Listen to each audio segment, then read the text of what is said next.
Good morning everyone. मैं सुदर्शन कुमार आपका अपना चैनल SMITI जोन में फिर से एक बार आप लोगों का स्वागत करता हूं। आज के इस वीडियो में मैं आप लोगों को एकल फेज प्रेरण मोटर यानी single phase induction motor chapter के कुछ वस्तुनिष्ठ प्रश्न के बारे में बताऊंगा जो आपके आगामी UPPCL TG2 एग्ज़ाम के लिए काफ़ी हेल्पफुल होगा। साथ ही साथ वैसे विद्यार्थी जो एनुअल या सेमेस्टर के एग्ज़ाम की तैयारी कर रहे हों उनके लिए भी काफ़ी हेल्पफुल होगा। तो ये ऑब्जेक्टिव जो लिया गया है ये अरिहंत बुक से लिया गया है और मेरा हर संभव प्रयास रहेगा कि अरिहंत बुक का कंप्लीट सॉल्यूशन करा दूँ। तो चलिए स्टार्ट करते हैं हम ये क्वेश्चन नंबर 37 से। इससे पहले क्वेश्चन नंबर 36 तक करा चुके हैं। तो चलिए 37 नंबर क्वेश्चन कह रहा है शेडेड पोल मोटर की दक्षता कितने प्रतिशत तक होती है। देखिए शेडेड पोल मोटर जो होता है इसका लो स्टार्टिंग टॉर्क होता है और इसकी दक्षता की बात की जाए तो इसका दक्षता जो है 5 से 35% तक होती है। जो टॉय खिलौना ये सब में हम इसका उपयोग करते हैं। तो ये इस क्वेश्चन के लिए ऑप्शन नंबर 20 सही होगा। फिर देखिए 38 नंबर में क्या है, शेडेड पोल मोटर में शेडिंग कॉइल बनी होती है। शेडेड को पोल मोटर में जो शेडिंग कॉइल बनी होती है वो किसकी बनी होती है, ये आपका कॉपर का बना रहेगा। शेडेड पोल मोटर में शेडिंग कॉइल, जो ऑप्शन नंबर सी सही है। 39 नंबर क्वेश्चन देखिए कह रहा है टेप रिकॉर्डर में प्रयुक्त निम्न में से कौन मोटर प्रयोग किया जाता है। टेप रिकॉर्डर में निम्न में से कौन सा मोटर प्रयोग की जाती है। देखिए टेप रिकॉर्डर की बात की जा रही है। टेप रिकॉर्डर में हम लोग जो टेप को रिकॉर्डिंग करते हैं ये हम लोग शेडेड पोल मोटर का प्रयोग करते हैं टेप रिकॉर्डर में, जो यहाँ पे ऑप्शन नंबर बी आपका सही है। 40 नंबर क्वेश्चन को समझिए। कह रहा है शेडिंग पोल मोटर के मुख्य अक्ष की ध्रुवता में आच्छादित वलय का स्थान डैश निर्धारित करता है। देखिए शेडिंग पोल मोटर के मुख्य ध्रुवता की तुलना में जो है आच्छादित जो वलय का स्थान होता है वो हमारा क्या निर्धारित करता है। तो वो देखिए निर्धारित हमको करता है, वो निर्धारित आपको करेगा घूर्णन की दिशा को। आच्छादित वलय का स्थान जो है घूर्णन की दिशा को, रोटेशन की दिशा को निर्धारित करता है, जो ऑप्शन नंबर बी सही है। शेडेड पोल मोटर के मुख्य ध्रुव की तुलना में आच्छादित वलय का स्थान जो है, आच्छादित वलय जो रहता है रिंग, वो हमें घूर्णन की दिशा को निर्धारित करता है। 41 नंबर क्वेश्चन को समझिए। 41 नंबर देखिए क्वेश्चन क्या कह रहा है। 41 नंबर क्वेश्चन को समझिए। 41 नंबर क्वेश्चन में देखिए कह रहा है कि निम्न चित्र को प्रदर्शित कीजिए। ये जो चित्र दिया हुआ है ये किस प्रकार का मोटर है।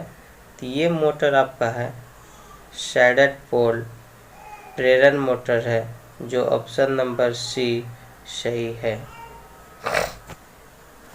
उसके बाद चलिए 42 नंबर क्वेश्चन। 42 नंबर क्वेश्चन को समझिए।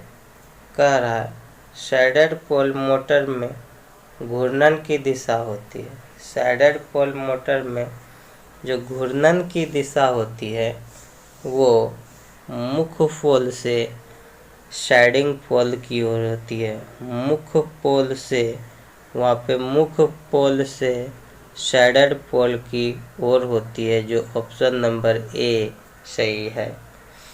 उसके बाद चलिए 43 नंबर क्वेश्चन कह रहा है यूनिवर्सल मोटर की बनावट। यूनिवर्सल मोटर की बनावट डैश मोटर की भांति होती है। देखिए यूनिवर्सल मोटर की बनावट जो होती है वो आपका डीसी सीरीज मोटर की भांति होती है। यूनिवर्सल मोटर की बनावट जो डीसी सीरीज मोटर के समान होती है, जो ऑप्शन नंबर सी सही है। 44 नंबर को समझिए। 44 नंबर में कहता है रेल इंजन के लिए कितनी अश्वशक्ति तक यूनिवर्सल मोटर प्रयोग की जाती है। रेल इंजन की बात की जा रही है। रेल इंजन के लिए कितनी अश्वशक्ति तक की यूनिवर्सल मोटर प्रयोग की जाती है। तो रेल के लिए हम लोग करते हैं 2200 HP, जो ऑप्शन नंबर सी सही है। 45 नंबर क्वेश्चन को समझिए। 45 नंबर क्वेश्चन देखिए क्या कह रहा है। 45 नंबर क्वेश्चन में देखिए यूनिवर्सल मोटर के दिए गए चित्र में जांच विधियों का कथन के साथ मिलान कीजिए। जांच विधियों के साथ आपको कथन के साथ मिलान करना है। तो ये यूनिवर्सल मोटर के दिखाए गए चित्र में जांच विधियों को कथन के साथ मिलान कीजिए। तो हम लोग ये जो देख रहे हैं ऑप्शन नंबर बी, ये ऑप्शन नंबर जो बी देख रहे हैं, इसी का हम लोग जांच विधि में प्रयोग करते हैं। ये 45 नंबर का, ठीक है। 45 नंबर क्वेश्चन में मिलान करने के लिए बोल रहा है। तो ये देखिए 45 नंबर क्वेश्चन में मिलान जो होगा, 45 नंबर क्वेश्चन में ये मिलान करने के लिए जो कह रहा था, तो ये देखिए यहाँ पे जो है ना ये बी 45 का बी जो है यानी 1 का 4, तो 1 का जो है 4, ये 1 का 4 है। इंसुलेशन प्रतिरोध मापने के लिए ये एक नंबर क्या करता है, एक नंबर क्या करेगा आपका, ये जो देख रहा है ये जलती स्थिति ग्राउलर दोष ये है। फिर उसके बाद देखिए बी का जो है ना 1 होगा। ये बी जो है ना 1 होगा। वाइंडिंग के खुले परिपथ की अवस्था में लैंप नहीं जलेगा। ये बी का ये होगा 1 नंबर। फिर सी का देखिए, सी का जो होगा 2 होगा। संपूर्ण वाइंडिंग ग्राउलर, ये सी संपूर्ण वाइंडिंग ग्राउलर। फिर जो आप देख रहे हैं, फिर आपका 5 नंबर जो होगा, 5 नंबर 2 हो गया, 5 नंबर हो जाएगा अभी ये इंसुलेशन प्रतिरोध मापने के लिए। फिर जो है डी नंबर जो होगा, डी नंबर आपका 3 होगा। डी होगा आपका आर्मेचर कुंडली के प्रतिरोध मापन, यानी जो ऑप्शन नंबर यहाँ बी है वो सही है 45 का। 46 नंबर क्वेश्चन को समझिए। 46 नंबर क्वेश्चन देखिए क्या कह रहा है। 46 नंबर क्वेश्चन में कह रहा है कि मिक्सचर ग्राइंडर में निम्न में से कौन सी मोटर प्रयोग की जाती है। मिक्सचर ग्राइंडर में अक्सर हम लोग क्या करते हैं, जनरली हम लोग यूनिवर्सल मोटर का प्रयोग करते हैं, जो ऑप्शन नंबर बी सही है। 47 नंबर क्वेश्चन समझिए। जब 5000 RPM गति की मोटर की आवश्यकता होती है, तब निम्न में से किस मोटर का चुनाव करना चाहिए। जब हमें 5000 RPM गति की मोटर की आवश्यकता होती है, तब हम किस प्रकार के मोटर का चुनाव करेंगे। तो उस केस में हम यूनिवर्सल मोटर के चुनाव करेंगे। 48 नंबर क्वेश्चन को समझिए। किसी यूनिवर्सल मोटर में आर्मेचर अभिक्रिया को डैश द्वारा कम किया जा सकता है। आर्मेचर अभिक्रिया को डैश द्वारा कम किया जा सकता है। तो देखिए, आर्मेचर अभिक्रिया को कम करने के लिए हमें क्षतिपूर्ति करने वाला आर्मेचर, क्षतिपूर्ति करने वाला आर्मेचर हमको आर्मेचर द्वारा कम किया जा सकता है, जो ऑप्शन नंबर बी सही है। उसके बाद आपका 49 नंबर क्वेश्चन देखिए, कह रहा है यूनिवर्सल मोटर का एक ऑपरेटिंग गुण है। यूनिवर्सल मोटर का एक ऑपरेटिंग गुण है कि लोड पर निर्भर परिवर्ती चाल, जो ऑप्शन नंबर डी सही है। 50 नंबर क्वेश्चन को समझिए। निम्न में से कौन सी मोटर उच्चतम टॉर्क युक्त होती है। निम्न में से कौन सी मोटर उच्चतम टॉर्क होती है। तो उच्चतम टॉर्क जो होता है ये यूनिवर्सल मोटर का होता है, जो ऑप्शन नंबर बी सही है। 51 नंबर को समझिए।